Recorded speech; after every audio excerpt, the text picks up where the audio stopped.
Great rising, y'all. So I'm filming a what I eat in a day.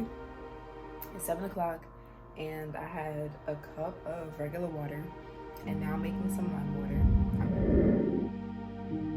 So I'm squeezing some lime for some lime water. It's really good for digestion.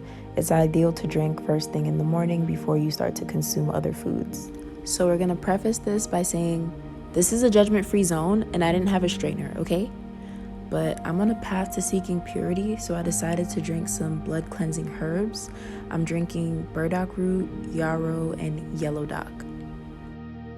So now it's time for my supplements. I have slippery elm, really good for digestion. And then I have some blue-green algae, which is also good for nourishing the blood.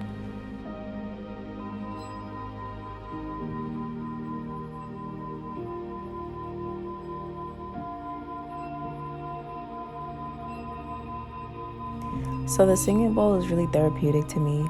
I like to see where the sound vibrates in my body. It helps me to be mindful, so it's one of those tools that I use. So I generally draw from my journal. It's another way that I like to check in with myself. In the front pages of my journal, I have some ma'at affirmations that I like to say and reflect on. Sometimes I'll just read through everything, and sometimes I'll meditate on one or two just to see how they're relevant in my present reality. Now, this isn't how my everyday goes, but this is just a really good, productive, and peaceful day for me. Usually, I'm a little bit more sporadic. Simiano, good girl that drink her tea, good girl that pay attention to her body, girl that focus. Right now, I think about the bathroom my outfit take later. Yeah. Watch me. It wasn't bad. It was not bad. It was actually pretty good. So comment down below if you've ever read this book, All About Love by Bell Hooks. It's such an amazing book. It's given me so many insights. So I decided to rest and be with my thoughts after reading my book. There were some interesting things that came up that I just wanted to meditate on and see how I felt about them in my own life. And I came back with some beautiful insights.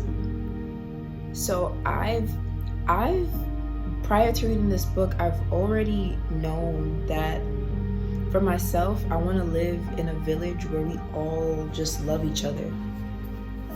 And where I'm from, I've interacted with people throughout my life who I've said like I love you to, and you can visibly see how uncomfortable it made them, and they don't always say it back, and that never deterred me from continuing to express the fact that I love them. And love for me really just means that I offer myself to you in a way that contributes to your growth.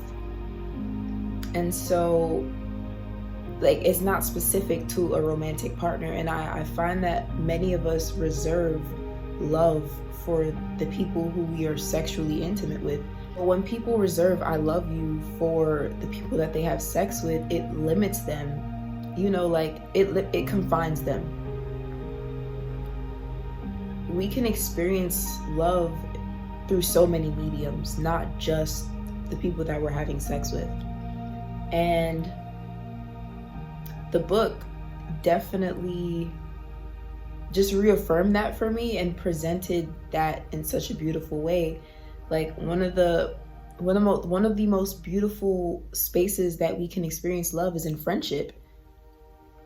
And this book defines love, and I wrote it down in my journal because like I need to remember this and really just internalize it. The book describes love as the will to nurture one's own or another's spiritual growth, revealed through acts of care, respect, knowing, and assuming responsibility. The foundation of all love in our life is the same. There is no special love exclusively reserved for romantic partners. And so you can see that caring for somebody, respecting them, knowing them, and like honoring their truth is just the basic principle of love. And I believe that I feel that for everyone, and I try to offer that love to everyone. It's the same love for real.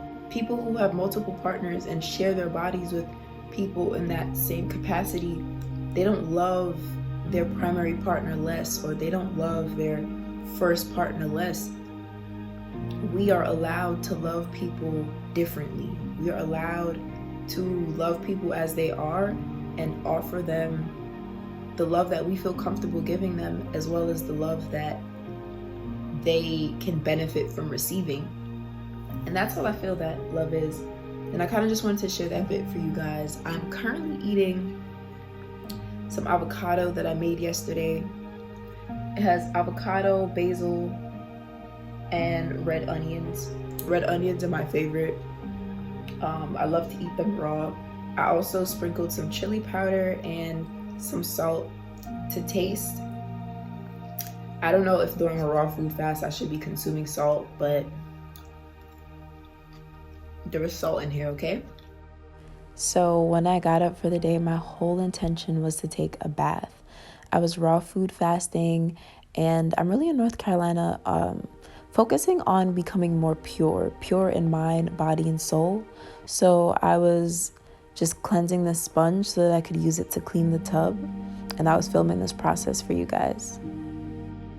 So the tub is already clean, but being that I'm about to soak my little coochie in there, you know, like, we want it to be okay, because like I haven't taken a bath since I was like 7 years old, and that's specifically because like thinking about germs, like, oh, like we're not about to do that. So I'm gonna take my first bath in like a really long time, and this is about to be a bath that's different. Like before, when I would take baths as a kid, my little sister and I, like, it was the pool for us. Like, it was the pool. This is a cleansing. Like, I am about to release and just like unpack and just like, you know, just like eliminate what no longer serves me. So I'm really just like looking forward to that. I'm looking forward to that so much. So I'm giving the tub a little bit of time to dry, and I'm also uploading a video for school. In the meantime, I'm gonna snack on some strawberries, and I have a few of the supplies I'll be using for my bath. And that's the face of somebody who centered their whole day around taking a bath and couldn't stop the water. So it appears that the bath is not happening. Now I have to clean up. And I'm just gonna take a regular shower. So I'm about to make, like, I want to say a smoothie, but it's not really a smoothie because it's not like cold or thick. It's not quite a juice because it's gonna have all the pulp in it. But I'm making a green drink, and I have kale up to like here, arugula, and half of a lemon, and I'm just gonna add water. I'm not gonna sweeten it with anything. If I had ginger, I would definitely throw ginger in here, but I'll look about getting ginger this week. Yeah, but that's it. So this is the sustenance for my raw food fast. I'm making a salad. It basically consists of kale and arugula. As you can see here, I'm just washing the kale, and after that, you're gonna see me prepping the ingredients, just cutting up the vegetables that I'm gonna be adding to the salad. Now, this salad is so nourishing, it's so abundant. Anytime I eat it, I'm really full and I'm satisfied for about 3 to 4 hours or so. Sometimes on a good day, I can't even finish it, and I love those days. Why? Because the next day I get to have the salad for breakfast. Now, I need y'all to know that this is sped up so much because it actually took me 22 minutes to make this salad. You would have thought I was cooking. There are some people who can cook in this time, but no. I made a raw meal, one salad for just myself, and it took me 22 minutes. Now, I love salads, and I would recommend salads to every and anyone. They are a nutritional cheat code because you can meet so many of our daily nutritional requirements by eating a salad. When you use greens as your base, leafy greens as your base, you're getting your B vitamins. I'm sprinkling lemon on here because it helps you to absorb those B vitamins. Many people think that you can't get your macronutrients from eating plant-based foods like salads or so, but as you can see, I'm eventually going to add some tahini and some coconut oil. Now, tahini is going to have our proteins and some fats. Our coconut oil also has some fats. Fats are really good because they help us to feel satiated. This keeps us feeling satisfied and full with our meals longer.